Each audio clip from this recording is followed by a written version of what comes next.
وعلیکم السلام۔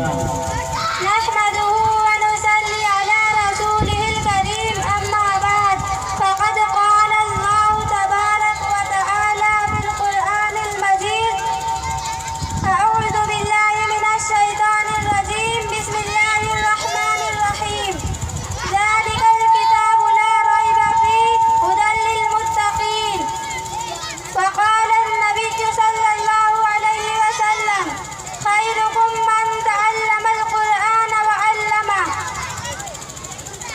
الہی رونق اسلام کے سامان پیدا کر، الہی رونق اسلام کے سامان پیدا کر، دلوں میں مومنوں کے الفت قرآن پیدا کر۔ صدر محترم، اسٹیج پر رونق افروز بزرگان دین اور حاضرین انجمن، آج کی اس محفل میں اور آج کے اس مبارک انجمن میں میری موضوع سخن دنیا کی سب سے پاکیزہ اور مقدس کتاب قرآن پاک ہے۔ ہمیں چڑھتے سورج کی طرح یقین ہے کہ اس کا ایک ایک حرف سچا اور صادق ہے۔ وہ قرآن پاک جس کی زبان مقدس، بیان مقدس اور جو فصاحت و بلاغت کی ٹھاٹھیں مارتا سمندر ہے، جس کے متعلق ارشاد ربانی ہے۔ وہ قرآن پاک جس کے صادق اور برحق ہونے میں کوئی شک و شبہ نہیں، اور جس کے بارے میں محسن انسانیت حضور پاک صلی اللہ علیہ وسلم نے یہ ارشاد فرمایا کہ تم میں سب سے بہتر وہ شخص ہے جو قرآن کو سیکھے اور سکھائے۔ دعا کیجئے کہ خداوند قدوس ہم سب کو قرآن پاک کی دولت سے مالا مال فرمائے۔ محترم سامعین کرام، قیامت کے دن حافظ قرآن سے کہا جائے گا قرآن پڑھتا جا اور جنت کے درجوں پر چڑھتا جا، اور ٹہر ٹہر کر پڑھ جیسا کہ تو دنیا میں ٹہر ٹہر کر پڑھا کرتا تھا، بس تیرا مقام اور ٹھکانہ وہی ہے جہاں آخری آیت پر پہنچے۔ یاد رکھو، یہ قرآن دنیا کی سب سے بڑی نعمت ہے۔ یہ زمین و آسمان، چاند و سورج، ستارے کوئی اس نعمت کا مقابلہ نہیں کر سکتا۔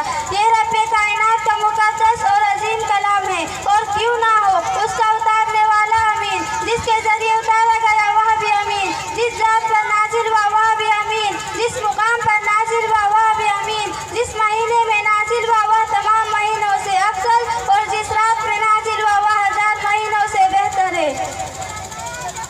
اللہ کا یہ مقدس اور پاکیزہ کلام اور تمام کلاموں سے افضل اور برتر ہے۔ اللہ کے کلاموں پر ایسی ہی فضیلت ہے جیسی کہ خدا تعالیٰ شانہ کو تمام مخلوق پر اللہ کا دلارا اور خدا کا پیارا نبی ارشاد فرماتا ہے کہ جس نے قرآن پڑھا اور اس پر عمل کیا، اس کے والدین کو کل قیامت کے دن سورج سے بھی زیادہ روشن تاج پہنایا جائے گا۔